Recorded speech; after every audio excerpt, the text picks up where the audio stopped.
Wato ainihin ku suburbuɗa mana subscribe sannan ku danna wannan wato ainihin ƙararrawa ta yadda za ku samu sanarwa ta musamman a duk lokacin da muka wato ainihin ɗora sabuwar ɗauka.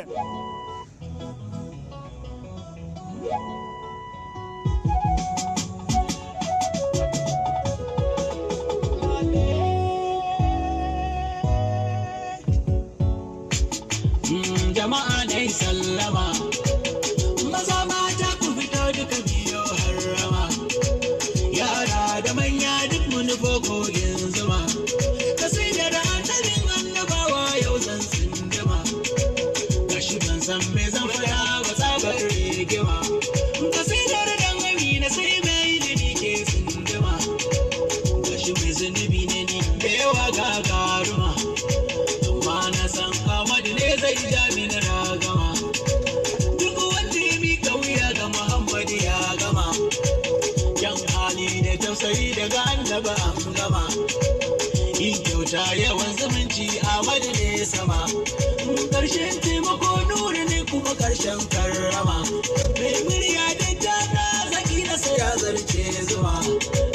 su kufi ni da tafi gaba ɗayan kuma duma, ni oyoyo maulidin annabi ya zaka, mai kyawun tafiya mai kyawun dariya, shi ne mai gaskiya gaskiyar ma ya fita gaskiya, ga ƙarfi ga lafiya, shi muke kwaikwayo don komai ma ya iya, zo sha tambaya ƙur'ani ƙarshen kafiya, shugaban duka duniya, sha kundin maliya mai ilimin tafarkin shirya, imamul mursalina manzan Allah dan amina, mai riƙon amana nurillah hasken gabana, manzo kafi babata kafi uba, annabi Muhammadu sallallahu alaihi wasallam. Ku rattaba mana subscribe sannan ku danna ƙararrawa, haka zalika ku san bada mana like, ku suburbuɗo mana sharhi sannan ku yaɗa wannan ɗauka. Kai kenan.